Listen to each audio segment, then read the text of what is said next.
Right now, your retirement account is being held hostage by a $15 trillion ghost, a shadow cast by the collision of the AI bubble and the return of the Trump tariff wars. And trust me, if a monkey like me can smell something rotten in the jungle, it's really rotten. While humans are being told we're in a new era of infinite wealth, bananas falling from the sky, there's a massive disconnect growing between the digital hallucinations of Silicon Valley and the physical reality of global trade. You can't eat PowerPoint slides. I've tried. Ask yourself this: why is the smartest money on the planet, the guys who haven't slipped on a banana peel in 30 years, quietly climbing down the tree just as the first new tariffs are being announced? Why is Warren Buffett hoarding cash like a monkey hoards bananas before a storm, while the administration prepares to build a trade wall that could make AI hardware 40% more expensive overnight? Are you actually building wealth, or are you just the jungle floor, providing exit liquidity for billionaires who are swinging out of Nvidia and landing safely in physical gold? Because here's the thing humans forget, but monkeys never do. You can't build a digital god without real chips. And those chips, they don't grow on trees. They come from factories, ships, borders, and now geopolitics. The AI scaling problem is about to hit a brick wall of tariffs and trade restrictions. No more infinite bananas, just fewer crates and higher prices. This isn't just a video about the stock market. It's about the uncomfortable truth that your reality is being manufactured by tech giants who climbed too high, forgot gravity exists, and assumed the jungle would never change. By the end of the story, you'll understand exactly how Trump's trade policies become the pin that pops the AI bubble, why gold is screeching louder than a monkey who's seen a snake, and the one specific date in 2026 when this entire house of cards finally collapses. Because in the jungle, there's one rule every monkey learns early: if you don't know where the exit is, you are the exit. And before we talk about how to survive the unraveling, we first have to talk about the money that was never really there. The lemonade stand built on lies. Imagine you and your best friend decide to start a lemonade stand in your neighborhood. You give him $10 to buy a glass from you. He gives you $10 to buy a napkin from him. Congratulations. On paper, you're both geniuses. The lemonade ecosystem is now worth $100, and some guy in sunglasses wants to invest. Even a monkey knows this isn't business. This is just two idiots passing the same banana back and forth and calling it an economy. But this playground trick is exactly what's happening in the AI sector right now. It's called circular funding. The biggest AI labs on the planet are investing billions into startups, with one tiny jungle rule attached. Those startups are legally required to spend that money right back at the lab to buy compute power and cloud space. The money never leaves the tree. It just swings in a circle until humans clap and call it growth. In healthy markets, money comes from customers, real people who actually need a product to solve a real problem. But in the AI bubble of 2026, money is just moving between the same 5 tech giants. No customers, no demand, just vibes. It's a vibe economy. Monkeys have seen this before. In 1929, utility companies sold electricity to each other. In 2000, telecom firms sold fiber optic cables to each other. Same trick, new costume. From the outside, it looks like a skyscraper. Inside, there are no floors, just humans standing on each other's shoulders, praying the monkey at the bottom doesn't get tired. And here's the weirdest part. The customers we're told will save the day, they haven't shown up yet. So ask yourself, slowly, carefully, like a monkey counting bananas, what happens when the startups run out of investment to pay back the giants? What happens when the loop stops spinning? Because gravity doesn't care about pitch decks, the metal that never lies. While tech giants are singing about the future, have you noticed something strange?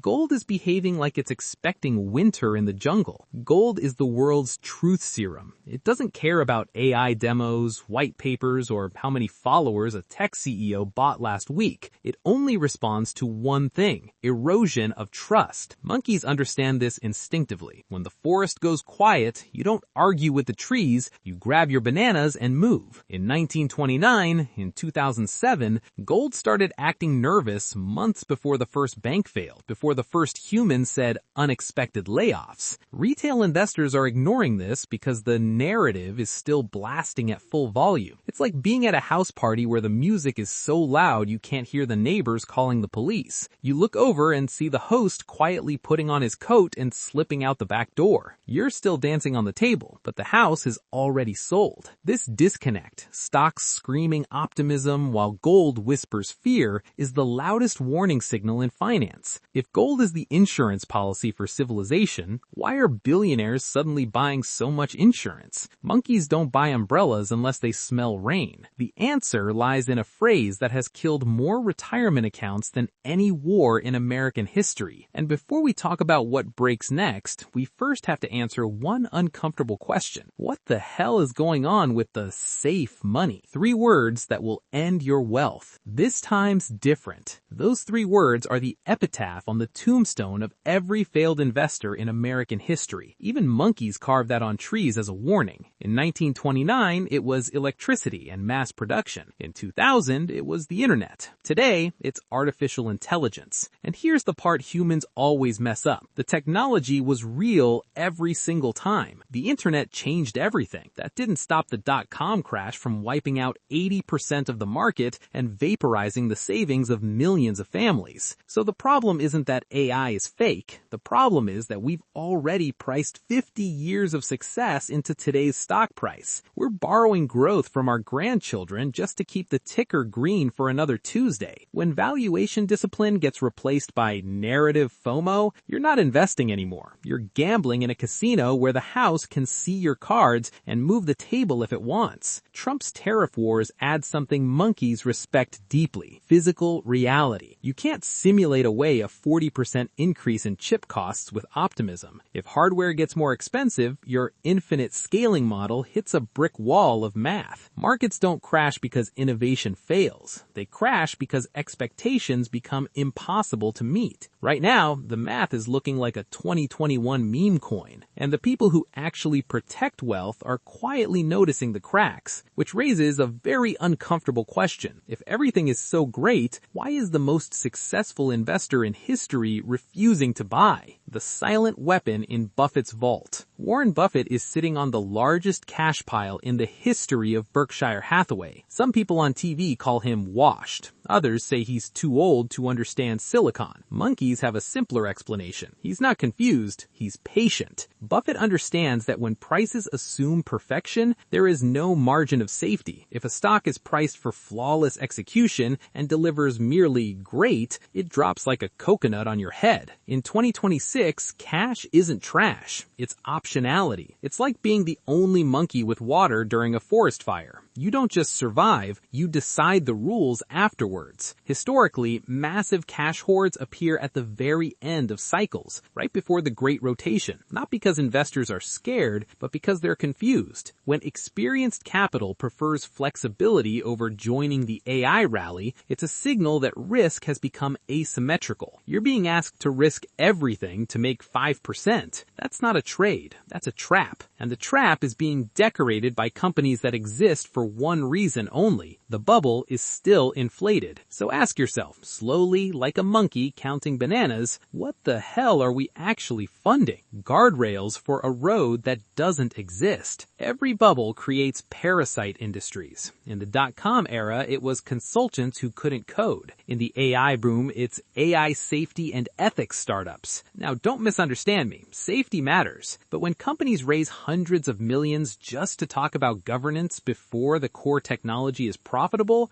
that's late cycle behavior. It's like hiring an army of security guards for a house that hasn't been built yet. Money is desperate. Banks need fees. So anything with AI in the name gets funded. This is where capital discipline disappears entirely. Pitch decks outperform products. You could slap AI on a toaster and raise a seed round before lunch. Monkeys call this what it is, a hallucination. When guardrails receive more funding than the road itself, the market is trying to buy legitimacy because it knows the foundation is shaky. The bubble isn't being held up by innovation anymore. It's being held up by language. The brick wall Silicon Valley is hiding. Here's the quiet truth Silicon Valley avoids on earnings calls. AI isn't digital, it's physical. Unlike past software booms, AI needs electricity, cooling, silicon, and land, and we are running out of all of them. Monkeys understand limits. Trees don't grow overnight. Power grids take decades to build. Data centers can't run on vibes. Add tariffs, rising energy costs, and supply constraints, and suddenly the cost per AI query doesn't go down. It goes up. The AI bubble won't pop because the technology is bad. It will pop because it's too heavy.